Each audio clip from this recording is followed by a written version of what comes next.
Hey, what's up, everybody? It's your boy Evan. Now, I know what you're thinking. It's kind of been a while, right? Where you been, man? Well, there's no good way to say it, but I dropped the ball.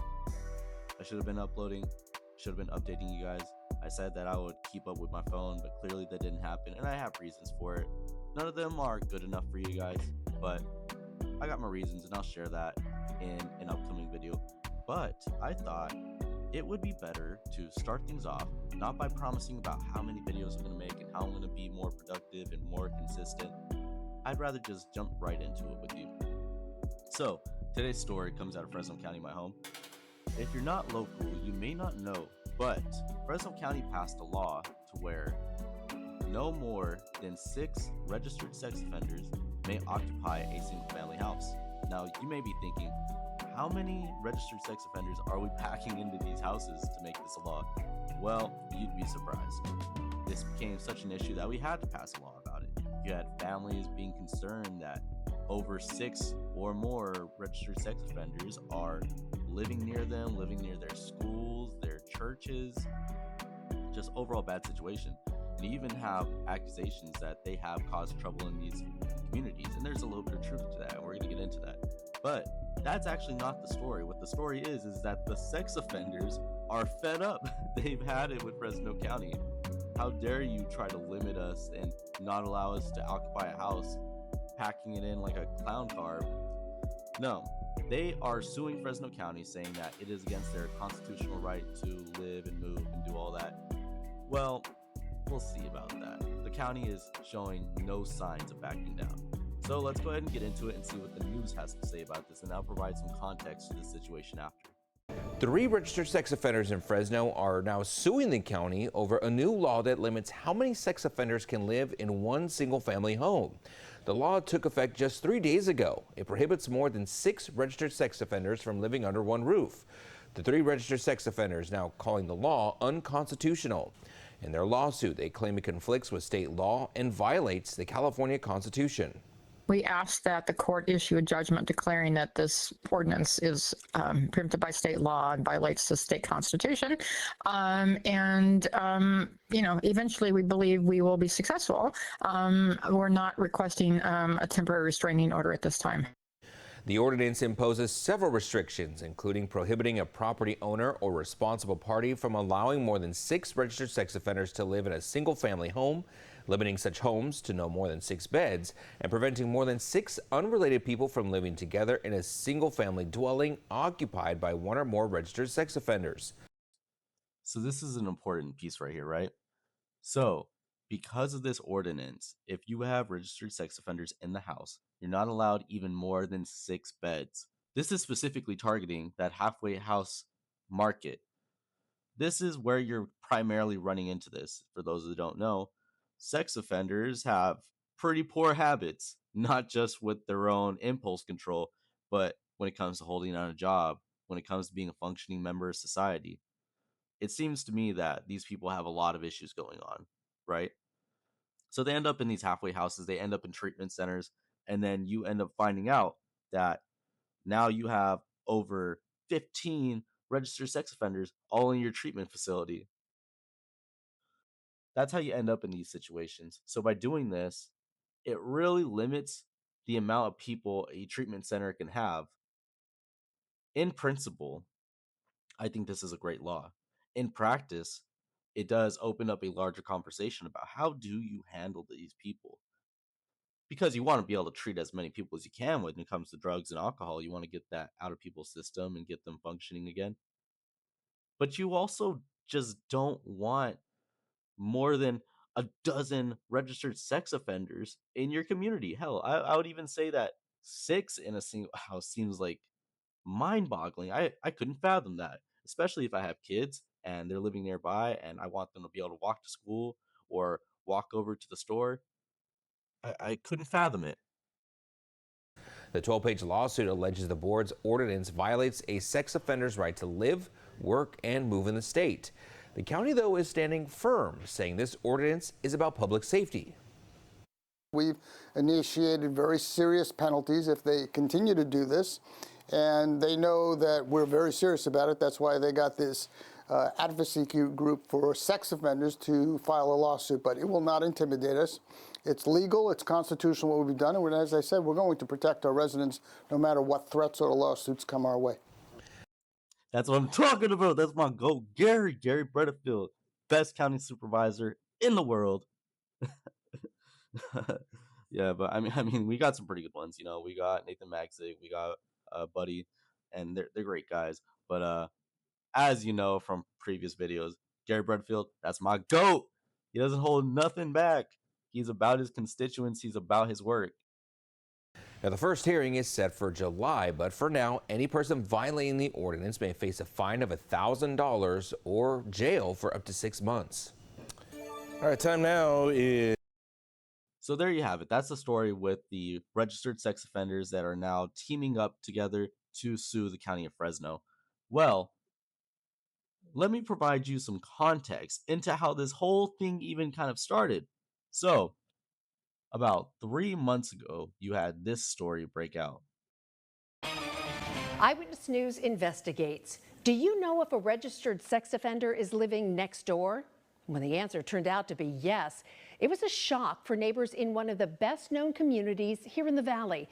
It's a neighborhood known for stately homes and a holiday tradition. I took a deep dive to see what was going on, to see how convicted sex offenders could live in a neighborhood close to an elementary school and a church.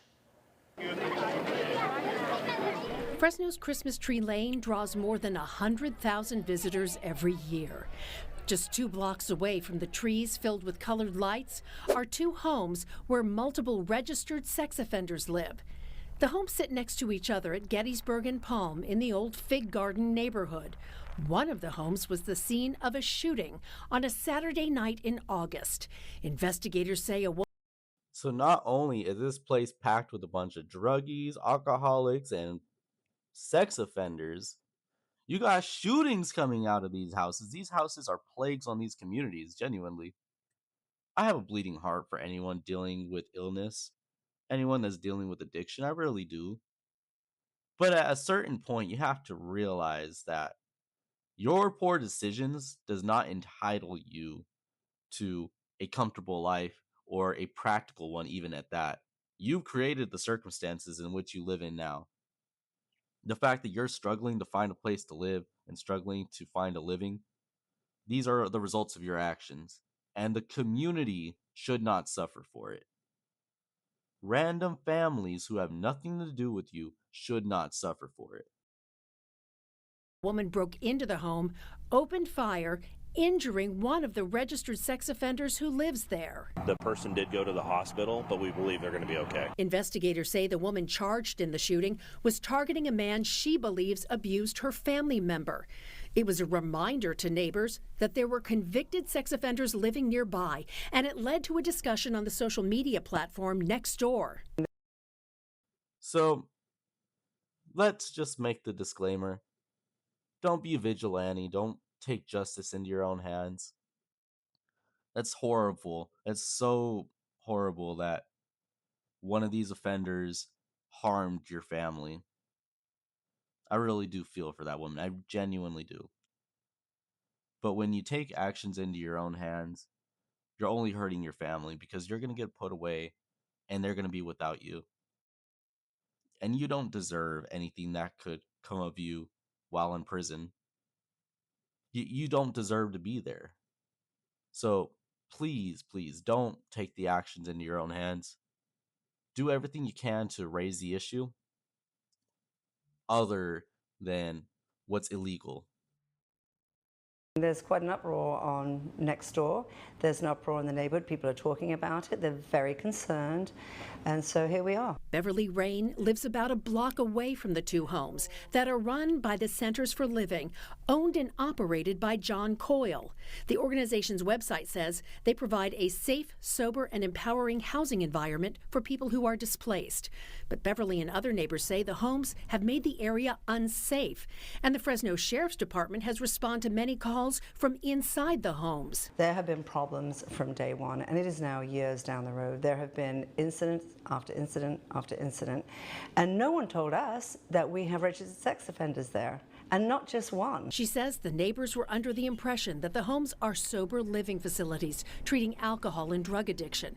But a recent check of the Megan's Law website shows multiple registered sex offenders live at the two homes on Gettysburg. Their crimes range from lewd and lascivious acts with a child under 14 to continuous sexual abuse of a child. When you tell me that sexual predators are living there, it's really concerning because it's across from a church and next to a primary school. And so you have young children. Just across Palm and Gettysburg is the Well Church, which advertises youth groups for middle school and high school students. The school is Wawona K through 8th. How can registered sex offenders live so close? Jessica's law, passed by California voters in 2006, restricted where sex offenders could live. But that was changed in 2015 when the California Supreme Court ruled the housing requirements were too restrictive, preventing them from living anywhere. So now sex offenders can legally live in neighborhoods like this. The Fresno sheriff says his deputies are called to these two homes more often than any other home in the neighborhood. When you look at my numbers right here at 41 calls year to date and over 50 calls last year, your average residential house doesn't have nearly that many calls. 41 calls as of September, 50 calls in 2024, and one of those calls in March was to arrest 34-year-old Bradford Morrison on charges of possessing child sex abuse material. See, so look, they're not even there making their lives better for themselves. It's one thing if you just have a dire situation of a bunch of these registered sex offenders. I keep trying to say rude comments that might get me taken off YouTube. But it's one thing to have these registered sex offenders trying to fix themselves and live somewhat of a normal life that they're allowed to within the parameters of the law. It's an entirely another thing for them to be living at this halfway home, this treatment center, and continuing their disgusting ways. I have no pity. I don't have a morsel of sympathy for these guys. You can't live anywhere. That's because you made your life uninhabitable. There's not a lot we can do when these homes come in and they offer this particular type of service because the law is in their favor. Sheriff Zanoni says the two homes are considered transitional housing, like a halfway house for those out of prison or in recovery. And that's different than a facility that offers medical treatment for addiction. If their drug and alcohol abuse treatment is 24/7, then they have to get a certain licensing for it. If it's not, they don't need that licensing, and then all they have to do is comply with local ordinances and zoning laws. I spoke with the owners of the homes. They didn't want to appear on camera, but in an email exchange they wrote, Centers for Living is not a sex offender home. We are a faith-based transitional living ministry that's... It's not a sex offender home. I don't think anyone opens a facility expecting it to be a sex offender home. I think there's very few examples of like little remote villages purposely opened to house sex offenders. I don't think that's really what they're accusing you of. What they're saying is you have a disproportionate amount of sex offenders in your homes. We all know that wasn't the goal or the intention of you, but the fact of the matter is that you have all these registered sex offenders in your homes. They're causing trouble for the community. They're getting 911 called constantly. You have to acknowledge the practical reality. It doesn't necessarily say anything about your intentions. We get it. You're a ministry. You're trying to take care of people. You're trying to get them back on their best foot. But think about the rest of the community. Serves men and women emerging from homelessness, incarceration, addiction, and hardship of every kind. We love all and serve all without discrimination. We ask only for fairness and accuracy in how our work is portrayed. What's your advice to the neighbors who live near these homes? Pay attention, call us, do your best to be vigilant, and we'll do our best to come out and handle these situations. And it can't be every day where we're serving a search warrant out there. But it's good if you call, because I think it keeps individuals, what I call, on their toes, and keeps them paying attention and lets them know, hey, the neighbors aren't just going to let you do whatever you want to do around here. In the meantime, neighbors have changed the way they live. And so we locked all of our gates. We put an electric gate in. We have got 8 cameras that we now have monitoring all the time. And we went from Labradors to German Shepherds and Queens and Heelers. Hold on. They fired their family dog. Yo, I shouldn't laugh. Hey, you went from you went from Labrador to German Shepherd. You fired the family dog. They didn't, they didn't say that they got additional German Shepherds. They said we went from Labrador to German Shepherd. Hey, Lab, you're not cutting it. You're letting the peds get through.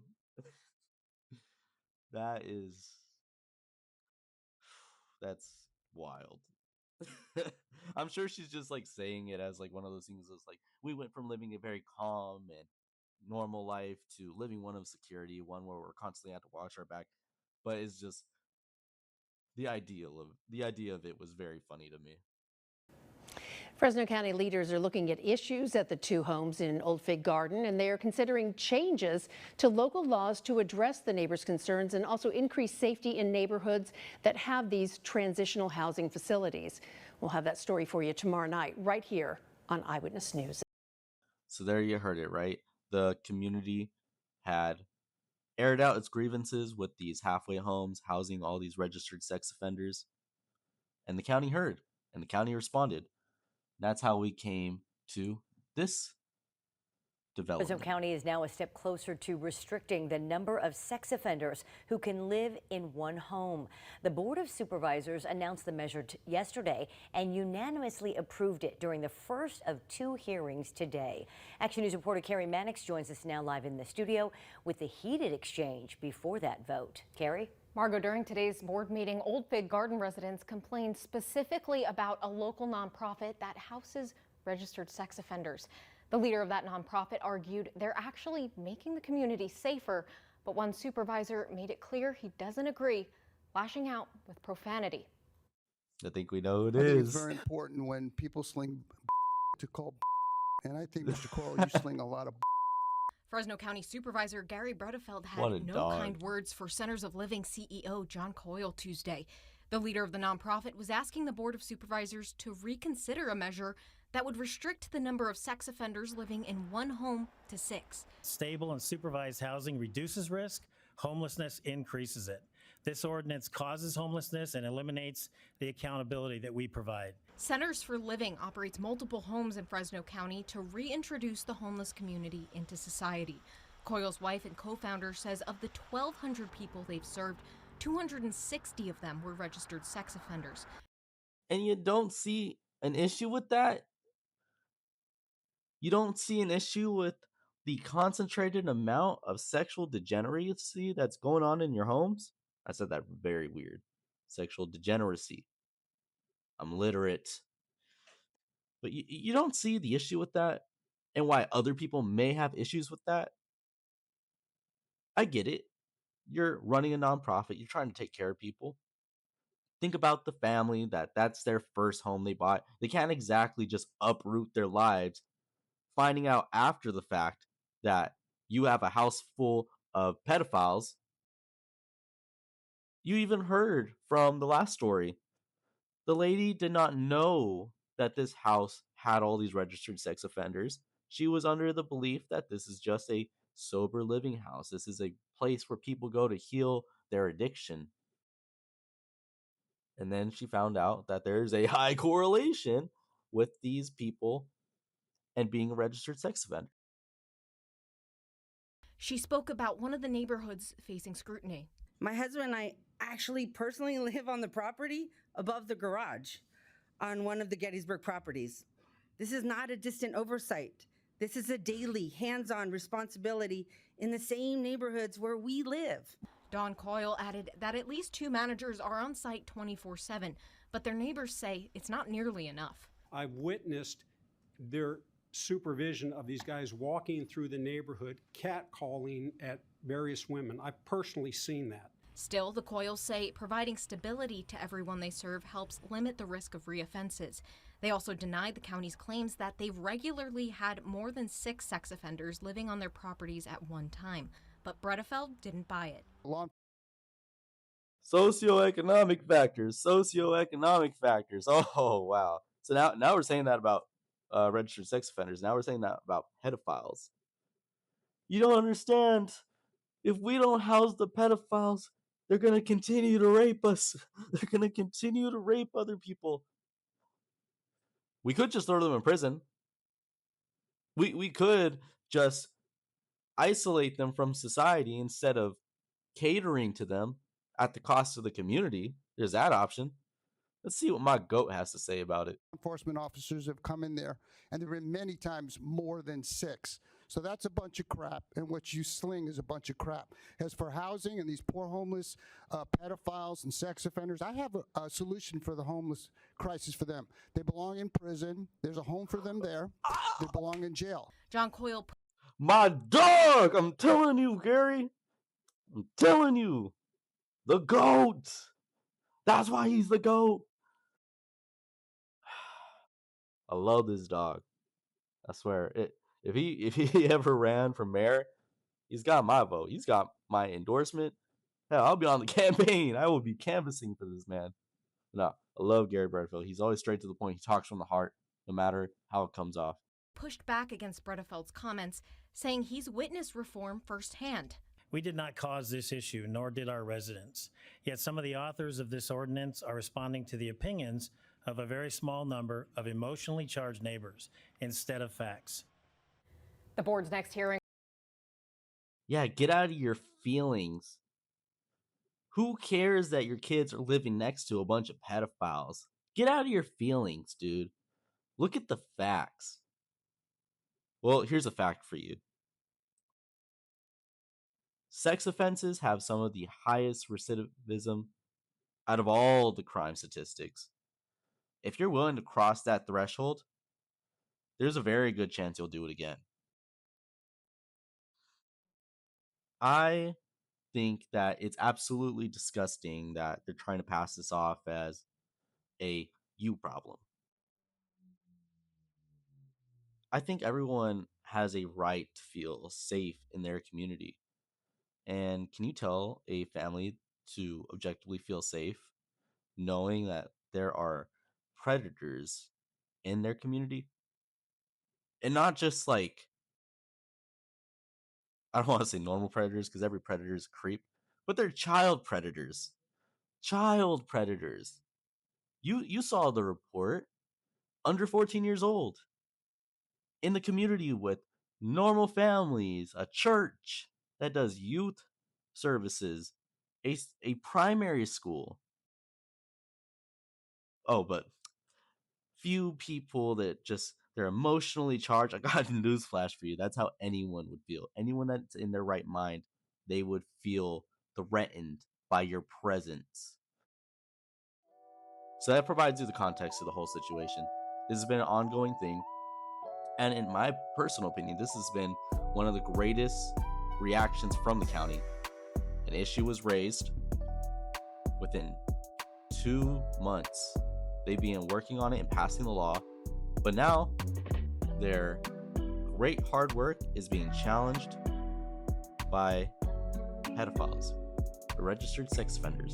I hope that a judge just laughs this out of their courtroom, but we'll see what happens, and I'll be here to cover it. Anyways, thanks for sticking around to the end. It's your boy Evan. This is the video. I'm out. Peace.